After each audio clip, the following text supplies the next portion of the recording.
think it's gonna work. All right, so we're just out here fishing deep. You can see on the screen, there's a lot of them chasing right there. Got us a little swim bait on a Gamakatsu Damiki head. You know, it's a 1/2 ounce. And it's just a really good wintertime pattern. You can see there on the screen, we got a bunch of shad. This is a blanket of them here. And these fish just get out here and roam after these shad. And, you know, right there, you know, it's a nice largemouth. Glad to have him on any tournament day. But you know, it's just a good way. I mean, you can see right there, 4, 5, 6 more waiting on them. It's a good way to make hay in a hurry. You know, that's a quality fish no matter where you're gonna go, you know, to try and catch them. But you can see there, pretty simple, standard off the shelf deal. Just a Gamakatsu ball head and a little swim bait on there. You can use a Damiki. You can use a lot of little straight tail worms. There's really no wrong way to do it. Just find out the bait on any given day that they want, and then turn around and utilizing it out here underneath these balls of bait.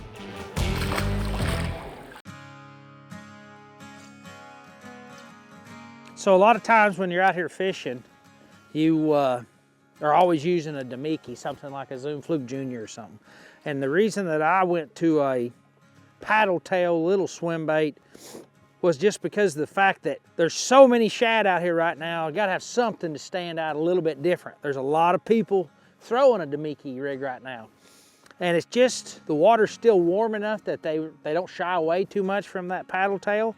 But you gotta find something to separate your bait from the shad and get those fish to kind of key in on it. I feel like right now with the conditions, the paddle tail will just get you a few more bites when you do get down there around a group of fish. You can watch that break. Even though they're kind of cluttered, you can see that separation inside that shad. And that's definitely them fish schooling inside there. And them shad will kind of tell on them a little bit, you know. And one thing to keep in mind too is you got to try and make this cast on your live scope leading that fish to where you think by the time the bait gets down there 40, 50, 60 feet, that fish is going to be. And that makes for a lot of wasted casts. You'll get really aggravated or discouraged, but don't, because there's really a lot more wasted casts fishing deep like this than there are good casts. But when you get those good casts, you know, it's all worth it then and pays off. But you've just got to keep that in mind. If you try to throw where that fish is right at that moment, by the time it gets to him, it's just too far back there, you know, and it's too far away from him, he'll outrun you, and they'll never turn around. You always want to try and be in front of them because they will not turn around to bite a bait hardly.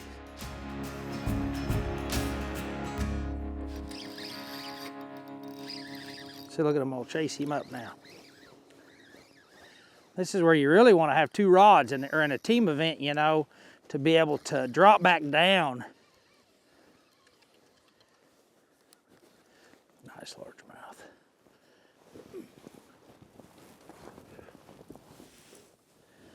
You know, that's a really nice largemouth again. And I'll tell you what we did.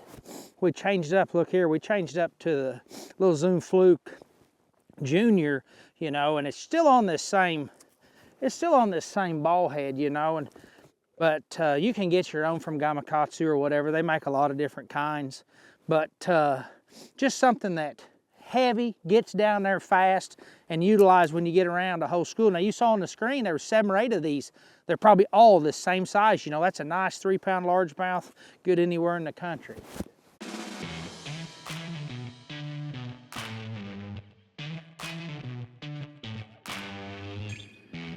We got a good chance to catch one right here.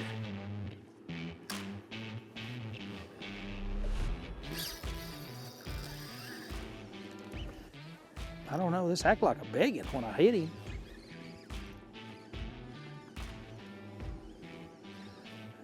I'm not sure.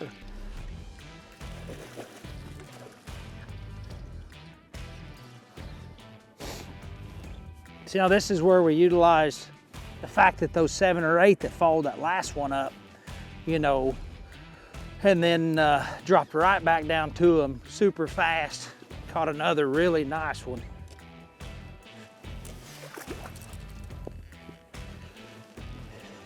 You know, and that's just the idea of catching the schoolers this time of the year. This is why you don't want to get This is why you don't want to get discouraged. You really just need a small window throughout the day in order to make it all happen. So keep that in mind and stay positive. As soon as you find them, you can make it happen. So right here, this shad just got spit out on the deck of the boat by that last bass we caught. You can see here, he's got a lot of chrome on his belly, and that Smoky Joe does too, you know. It's got clear back, and that kind of has a clear back. It really doesn't have to be an 1.5 inches long like that one. It just has to be a small profile. Imagine if you took and covered up the tail. That's the majority of what those fish are seeing down there that far anyway. About the same size, but just trying to keep it chrome to chrome, you know, things like that. But that's just a really good way to match the hatch. It was foggy when we started, and it seemed like it was a little darker for sure because of the fog. And I started off with a little paddle tail swim bait, just a short one. It does fall a little bit slower, but I think in those darker conditions, once your bait got to that group of fish in all those shad, it would allow it to be noticed. A little bit more action. A lot of them shad, I think, are just setting still, suspended. And it got us some bites.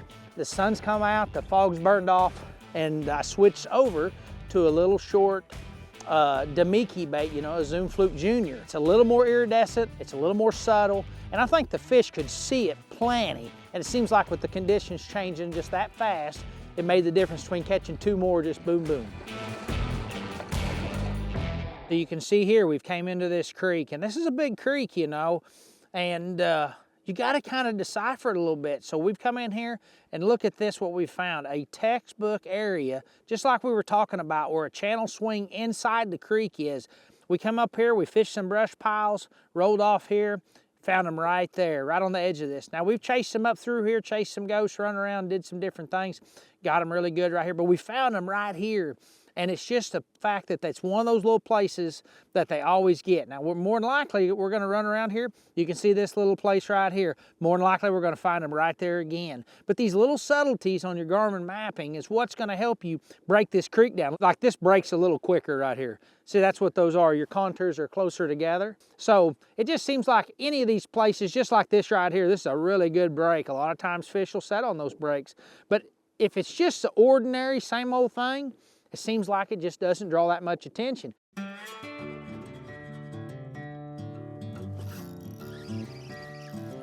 dang, I lost it. Got his brother though. So I've made a bait change here, and I went to a little bit heavier head and got it down there a little bit faster because they're pretty deep, you know. They're getting out there in that 60-foot range and all that. And it's just that much more efficient as far as being able to catch one, drop back down there, and catch another one. And as fast as you can do that, the better off you are.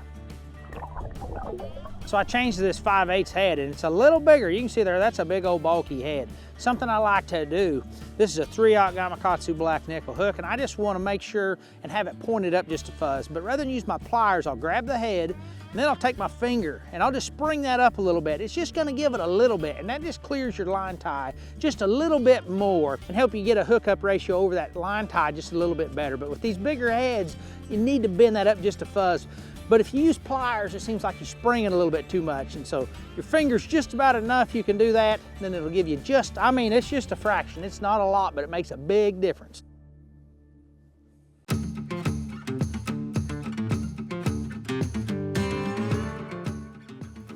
Got him.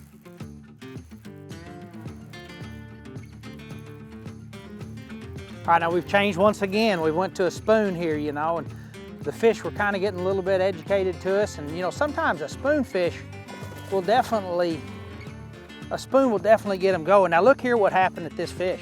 We were just talking about it. See how that red hook right there really got him good. So there's no way he's gonna throw that spoon. He's got it in his mouth. He's got 2 shad in there as well. And then he's got the Gamakatsu stinger right here on the outside. You know, and it's just an extra protection in order to get that out of there. Yeah, so this fish just spit this up, and you can see right there, that shad's about the size of that spoon, and you know, real match the hatch, kind of got that white look to him, you know, especially with that Gamakatsu stinger, had him hooked with the treble hook and the stinger hook. It's just not gonna throw it. Your catch ratio is about 100%. But you can see here, it's really slicked off. we kind of got them to swimming up the Damiki and shine off of it. And that's just because of the conditions. And this spoon, when it goes into them, it just gets more of a reaction bite.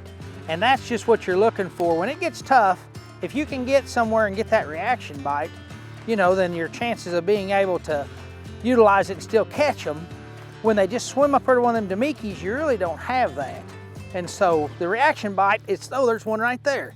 It's just the same principle as a crankbait or anything, spinnerbait, but it's just the fact that you can get them to react to a bait that's jumping around in their face when they really don't want to eat, you know, and a spoon's just a great way to do it. And so, that's a fish right there. See, he was hooked on the outside, probably ate it head first, but that's all about the reaction bite right there. That's just how it is every time. All right, out here on the water today, we had some fog and it was really hazy, low light conditions. And I started off with the speed shad, little 3-inch one from Bass Pro Shop, just to try and get them to see it a little bit better, have a little bit more movement, stand out in that cloud of shad down there. The fog cut away, the sun came out bright, really quick. Instantly, I dropped down, went to the 1/2 ounce round ball Gamakatsu head with a little Super Fluke Junior from Zoom in Smoky Joe, and started out with a 1/2 ounce with it. Caught several. Eventually upgraded and went to this 5/8 ounce head because the fact I wanted a little more speed. I wanted to get down there faster. There was multiple fish. Once you caught one, turn him loose, you could drop it down there. The 5/8 just got there faster. They kind of got a little bit shy. We educated them a little bit, come up and nip at the bait. Really didn't want to commit. That's when we broke out the old tried and true spoon. You know, I had the little Gamakatsu stinger on it. And that's when you're gonna get more of that reaction bite. That fish doesn't want to eat, but when there's 7 or 8 of them down there and this spoon's jumping around, one of them can't stand it. They're gonna have to get in that competition. One of them's gonna eat it. Same kind of reaction bite with a crankbait or something like that.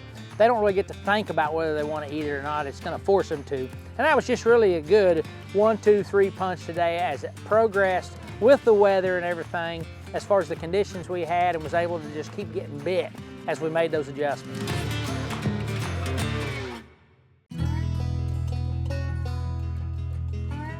All right, let me show you the setups that I used today with both of these baits. You know, this is a 7-foot 2-inch rod. I like it because it's got a little bit of stiffness in the back, but a nice tip. You need a little bit because you don't want to pop that out of their mouth when they do eat it, you know. It is a Denali covert, but I paired it with a Johnny Morris high-speed reel. I think the high speed is very important. And then 12-pound FC Sniper, you know. Sunline seems like to me is about the perfect size as far as getting it down there fast and still having a lot of power to get that fish up to the top or out of some trees possibly if it's around there. Then for the spinning combo, I like a little bit longer rod. This is a 7-foot 4-inch. Really, a lot of times, traditionally drop shotting and different things, I like a 7-foot, but this is a 7-foot 4. And this is a 10-pound Sunline FC leader. It's not a light line. I mean, I just don't feel like those fish and those bait balls are that line shy. You can get away with 10 really good. But I just think that 7-foot 4-inch rod absolutely gets you that slack between you and that fish, a little bit better hook set, because your hook set on a spinning rod is not a long hook set. And so I think it just helps to be able to take that slack up faster, and then, you know, Johnny Moore's signature reel. You get to see everything now on forward-facing sonar like the Garmin LiveScope in real time. The fact that you can see everything in real time just allows you the opportunity to make changes quicker, I think, because more than likely the next one's gonna do the same thing. There's one right there, how about that? And so there's no sense chasing and waiting until you get 4 or 5 to look at it. You might as well just catch him right out of the gate, and then if one swims up there and doesn't bite it, then change right then, you know, don't wait. And I think the guys out on the road make me change faster, and it's just all in all a good fit because of the fact that you're having to work a little bit faster, but you can see it in real time, and there's no sense killing any more time because guys on the Bass Pro Tour, they're gonna go ahead and make those decisions faster, and I feel like I need to as well. But no doubt, you know, the Garmin LiveScope in real time allows that to happen.